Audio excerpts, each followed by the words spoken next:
ሰላም ጤና ይስጥልኝ ውድ የዩቲዩብ ቤተሰቦቼ፣ ሰበርና ትኩስ መረጃዎች በየሰዓቱ እንዲደርሷችሁ ቻናሉን ሰብስክራይብ ማድረግና ቪዲዮዎችን ላይክ በማድረግ ጀምሩ። ሰላም ጤና ይስጥልኝ ውድ የዩቲዩብ ቤተሰቦቼ፣ ትኩስ መረጃዎችን ይዘን መጥተናል። ጥቂት ደቂቃዎችን አብራችሁ ይቆዩ። የቡድን 7 አባል ሀገራት ጉባኤ ዛሬ ተጀምሯል። የአባል ሀገራቱ መሪዎች በስዊዘርላንድ ጄኔቭ ስብሰባቸውን ማካሄድ ጀምረዋል። የዘንድሮውን የ2026 የጂ7 ጉባኤ እንድታዘጋጅ የተመረጠችው ደግሞ ፈረንሳይ ነች። በዚህ ትልቅ ጉባኤ የዓለማችን ሀያላን ሀገራት መሪዎች ተገናኝተው ስለ ዓለማችን መጻኢ ዕድል ይመክራሉ። ከመስራቾቹ ሀያላን ሀገራት መሪዎች በተጨማሪ ሌሎች አህጉራትን የሚወክሉ መሪዎችም ከዓለም ዙሪያ ይጋበዛሉ። አፍሪካም በኬንያና በግብፅ ተወክላለች። ከቅርብ ጊዜ ወዲህ የኬንያው ፕሬዝዳንት ዊልያም ሩቶ በዓለም መድረክ አፍሪካን በመወከል አፍሪካ እያከናወነች ያለችውን አህጉራዊ ተልዕኮና ወደፊት ከዚህ ጉባኤ ልታገኝ የምትፈልገውን ድጋፍ በልበ ሙሉነት የሚያደርጉት ንግግር ለመጀመሪያ ጊዜ በሚባል ደረጃ ከመለስ ዜናዊ ወዲህ ከምስራቅ አፍሪካ መሪዎች የመጀመሪያው ነው ማለት ይቻላል እየተባለ ይገኛል። በሌላ በኩል የግብፁ አልሲሲ በአሜሪካና በአንዳንድ የአውሮፓ ሀገራት ዘንድም ቢሆን መካከለኛው ምስራቅን የሚወክሉበት ሰው ነው ይባላል። የዓለማችን ቁንጮ ሀገር አሜሪካ መሪዋ ፕሬዚዳንት ዶናልድ ጄ ትራምፕ ከኢራን ጋር የገቡበት ጦርነት የዘንድሮ የጂ7 ጉባኤ የስብሰባው ዋና ማጠንጠኛ ማዕከል ይሆናል ተብሎ ይገመታል። ፕሬዚዳንት ትራምፕ ከኢራን ጋር በገቡበት ጦርነት ዓለም ተመሰቃቅሏል። የፕላኔታችን ኢኮኖሚም እንደ አውሎ ነፋስ ዥዋዥዌ መጫወት ከጀመረ ውሎ አድሯል። ፕሬዚዳንት ትራምፕም ቢሆኑ ጦርነቱ መውጫው እንደ መግቢያው ቀላል የሆነላቸው አይመስልም።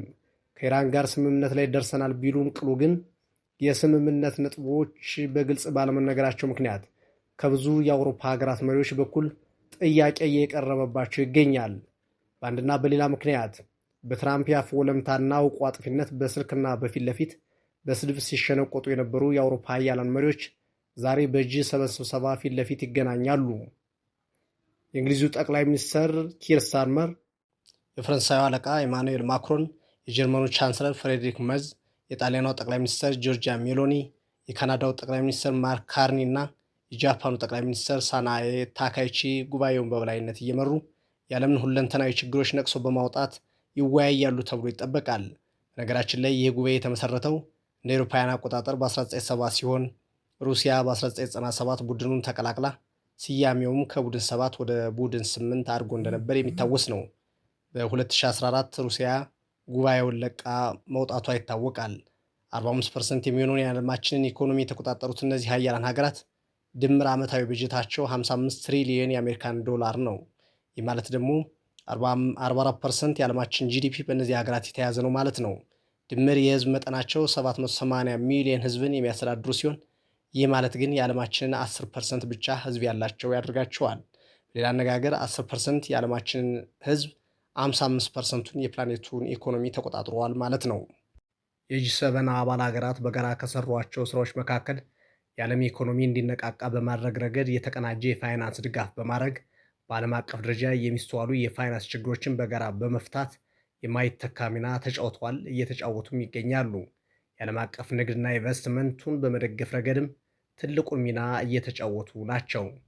በሰላምና ጸጥታ ጉዳይም ቢሆን የሚታሙባቸው በርካታ ጉዳዮች እንዳሉ ሆኖ ዓለም ላይ የሚፈጠሩ የጸጥታ ጉዳዮችን በጋራ ለመፍታት በሚደረጉ ጥረቶች ዙሪያ በትንሹም ቢሆን ያበረከቱት አስተዋጽኦ እንዳለ ይታመናል።